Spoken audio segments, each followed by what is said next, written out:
အားလုံးပဲမင်္ဂလာပါဒိတ်တိုက်ကကြိုဆိုပါရစေကဲဒီနေ့တော့ကျွန်တော်မိတ်ဆွေတွေ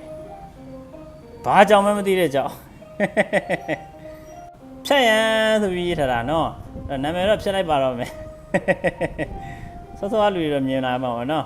်ကဲနာမည်တော့ဖြတ်ပါပြီနော်ကဲကျွန်တော်မိတ်ဆွေတွေဗျာအကြောက်ကတော့အရေးရတော့ကြည့်မယ်ကြောက်ရည်လှပါတယ်နော်ဓမ္မကြောက်ရည်တော့လှပါတယ်နော်ကြောက်ရည်တော့လှတယ်ဒါပေမဲ့ဘာမော်ကြီးမှန်းကိုမသိရအောင်ကြောက်ကပြောရရင်တော့ဗျာကြောက်ကဟိုဖွာတာတာကြီးပါဖွာတာတာဖြစ်တဲ့ပြင်ကိုသူကဒီမှာမောက်ကပါခြင်းသေးတယ်ဒီမှာနော်ဖွာတာတာဖြစ်တဲ့ပြင်ကိုမောက်ကပါခြင်းသေးကြောက်ကလည်းမဖြတ်ခင်အပြစ်ပြောနေရတယ်ဒီမှာနော်ဒီမှာမောက်တွေတွေ့မှာနော်ကျွန်တော်မိတ်ဆွေတွေဒီမှာအနာတွေကြောက်လေးကတော့ဘယ်လောက်ရှိမလဲ35ချက်သားလောက်ပဲရှိမှာဒါပေမဲ့ကြောက်ကလေတာမန်ကြောက်တစ်ခုထဲဝိတ်ပေါ့နေတာအဲ့ဒါခက်တာ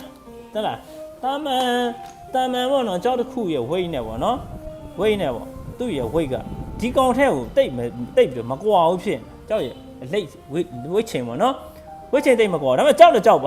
ဝိတ်ချိန်တိတ်မကွာဘူးဖြစ်နေတာနော်အဲ့ဒါလေးနည်းနည်းလေးစိုးရင်စရာကောင်းတယ်နော်ဒီကြောက်နဲ့ဆိုတော့တအားကြီးမဟဘောင်းဆိုအရွယ်မကွာတော့တိတ်မဟဘူးဖြစ်နော်ကြောက်ဖွာတယ်ကြောက်ကနော်ကြောက်ကဖွာတယ်ဈေးပြောလိုက်ရင်တော့နောက်လမ်းထွက်မသွားနဲ့နော်နည်းနည်းလေးပြောပြမယ်ဈေးပြောပြနောက်လမ်းမသွားနဲ့နော်ကဲကြည့်မယ်ဗျာကြောက်ကတော့တခါလေးကတော့ကျွန်တော်တို့ကြောက်ဝိုင်းထဲမှာဟာသားလုပ်တာရှိတယ်ဗျာဟာသားလုပ်တာရှိတာကျွန်တော်ပြောပြမယ်နော်အခုဒီမှာဗျာကြောက်ကတော့ဇင်းရီပေါ့နော်ဇင်းရီကြောင်မျိုးကြောက်သားကောင်းတယ်ဇင်းရီကိုမှ तू ကနည်းနည်းလေး line တိန်းတာပေါ့ဗျာနော် line တိန်းတာပေါ့နော်အဲ့တော့ကျွန်တော်တို့ကြောက်ကနော်ဟဲတာမကြားနဲ့ဟဲတာမကြားတော့ကျွန်တော်ကြောက်ဝိုင်းထဲမှာဖြစ်ပေါ်ဘယ်လိုပြောလဲဆိုတော့ကြောက်ကနော်9သိန်းနဲ့ဝယ်လိုက်တယ်ကျွန်တော်တို့ဟို6သိန်းရှုံးတာတွေရက်မို့တွေကြားဦးမှာပါနော်9သိန်းနဲ့ဝယ်လိုက်တယ်6သိန်းရှုံးတာတော့9သိန်းနဲ့ဝယ်တာ9သိန်းရှုံးတာလို့ဆိုတာဝယ်တာမှ9သိန်းဝယ်တာ9သိန်းကဘယ်လိုရှုံးတာလဲဆိုတာဒီရှိတယ်နော်အဲ့ဒါဘယ်လိုလဲဆိုတော့ဒီကြောက်ကဟိုပေါ့ဗျာကိုကနေပြီးတော့မှဒါပါတော့3သိန်းလောက်နဲ့ဝယ်တယ်9သိန်းလောက်နဲ့ပြန်ရောင်းတယ်အဲ့တော့ပြန်ရောင်းတဲ့ခါကျနောက်လူကနည်းနည်းပါးပါးလေးလုံလိုက်လို့လှသွားပြီဆိုကိုကပြန်ပြီးတော့အမြတ်ပေးဝယ်တာအဲ့ဒါမျိုးပြောအဲ့တော့ကိုစီရောက်တော့ပြန်လို့တော့ရှုံးတာလစ်တာအဲ့ဒါကြောင့်မို့လို့9သိန်းနဲ့ဝယ်ရင်9သိန်းရှုံးတာလို့6သိန်းရှုံးတာလို့ဆိုပြန်ရှုံးတယ်ဆိုတာကိုကဝယ်ပြီးတော့ကိုကမြတ်လို့ရောင်းလိုက်တာ तू ကနောက်လူကဖြတ်ပြီးတော့လှတဲ့ခါကျကိုကပြန်ဝယ်လိုက်တာအဲ့တော့ကိုကြောက်ကိုရောင်းပြီးမှပြန်ဝယ်တဲ့ဟာအဲ့လိုရှုံးတတ်တာကိုပြောတာအဲ့တော့ဒီကြောက်ကလည်းဘလို့လာမလဲဆိုတော့ तू ကလည်းဒီကြောက်ကငကိုက तू ကရောင်းလိုက်တာနော်အဲ့တော့အနေထားမှာကျွန်တော်တို့က तू ကတော့ခေါင်းကြောက်ပုံစံမျိုးရောင်းလိုက်တာပေါ့ဗျာရောင်းပြီးတော့ပြန်ဝယ်တဲ့ခါကျ तू ဒါလေးကကွန်ထားလိုက်ပြီဒီမှာအကုန်လုံးကဒါလေးဖုံးထားတာနော်ဒါလေးပဲပေါ်อ่ะနော်အကုန်လုံးကအခွန်နေနော်ဒါလေးပဲပေါ်တာအဲ့တော့ तू ကစောစောကျွန်တော်ပြတော့ဒါလေးကတခုမှမလုပ်မထားဘူး तू ဝယ်တဲ့အမြင်ကဒီနှစ်ပေါက်လေးထဲမှာတွေ့မယ်နော်ဒီနှစ်ပေါက်လေးပေါ့ဒီနှစ်ပေါက်လေးပဲအဲ့ဒီနှစ်ပေါက်လေးကို तू ဝယ်ထားနော်အဲ့တော့အဲ့ဝယ်ထားတဲ့ပြန်ပြီးဝယ်တာဘယ်လောက်ဝယ်လဲဆိုတော့300နောက်လမ်းမသွားနဲ့နော်300အဲ့တော့မန်တကယ်လည်းပြောရင်တော့မန်အပီပြင်းမရှိဘဲနဲ့နော်မန်သွားလာတယ်မှာအပီပြင်းမရှိဘဲနဲ့300ဝယ်တာအဲ့တော့ तू ကဘယ်လောက်ရောင်းထားလဲကျွန်တော်မမေးလိုက်တော့ဘူးနော်ဘယ်လောက်ရောင်းထားလဲမသိဘူးအဲ့တော့ तू ကရောင်းပြီးမှပြန်ဝယ်တာပြန်ဝယ်တော့ကဲမြတ်မလားရှုံးလားကျွန်တော်ပြောတဲ့ခုနစကားပုံတိုင်းဖြစ်မလားတော့ကြည့်ရပါပဲနော်ကဲအဲ့တော့ဒီအနေထားတော့သူ့ရဲ့အနေထားတယ်သူ200ဝယ်ထားတယ်ဆိုတော့တော်တော်ကြီးကိုအိုမောင်ရောဈေးဖြစ်နေတာပေါ့နော်ဆော့တော့ဒီဟာတွေမပါတဲ့အနေထားပေါ့ဗျာနော်ရှင်မန်းတင်မောင်ဖြစ်မလားမဖြစ်မလားရှင်မန်းချင်မောင်နဲ့လားကဲရှင်မန်းချင်မောင်ဖြစ်မလားရှင်မန်းတင်မောင်ဖြစ်မလားဆိုတာတော့ကျွန်တော်တို့ဖြတ်ကြည့်မှသိမှာပေါ့နော်အဲ့တော့မန်းသွားလာအောက်မှာလည်းမတွေ့ဘူးဗျာ तू ကနော်အာယုံပေါ့နော်အာယုံနဲ့ဝယ်တာပေါ့နော်ကဲကျွန်တော်တို့အာယုံနဲ့ဆိုတော့လေနော်အာယုံမှာပဲဘာညာပေါ့ဗျာကဲအဲ့တော့ဖြတ်ပဲဗျာ300တန်နော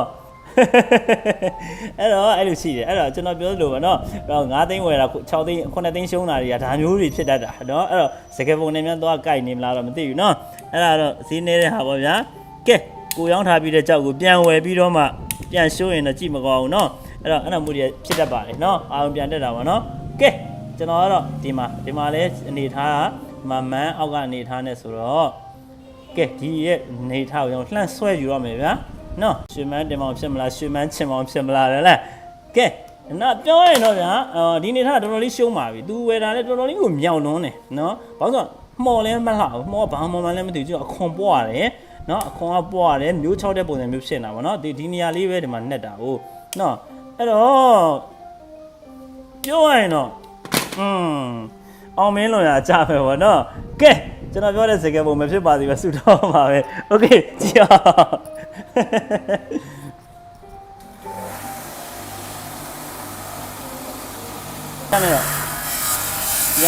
ရဆူပဲပဲ့သွားမှာ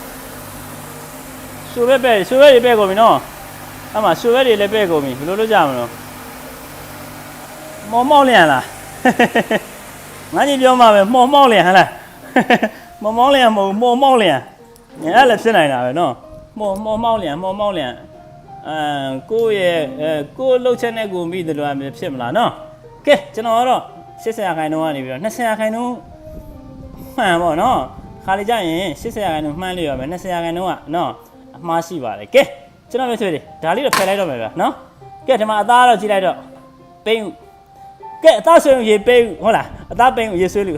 ကြောင်းမြန်နေဖြစ်ကုန်ပြီကဲအသားပိန်းရေဆွေးလူတဲ့နော်ဆွေးလူကြိုးကြီးများဝင်လိုက်ရင်တော့နော်ကဲကြည့်မယ်ဗျာကျွန်တော်ပဲဆွေးတယ်တော်ပြီဗျာအဲ့ဒါပဲကြောက်ကနော်ညွန်နေကြတော့မရှိပါဘူးလို့အဲ့ဒါကျွန်တော်ပြောသလို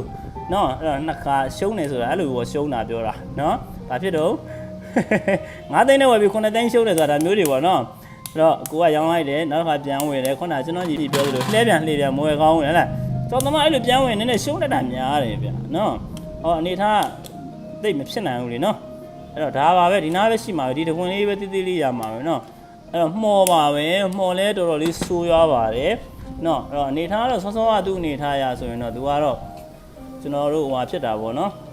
အဲ့တော့ခေါင်းကြောင်းအနေထားကိုပြီးတော့သူဒီအပွက်လေးပဲရှိတာပေါ့နော်ဒါတွေအကုန်လုံးက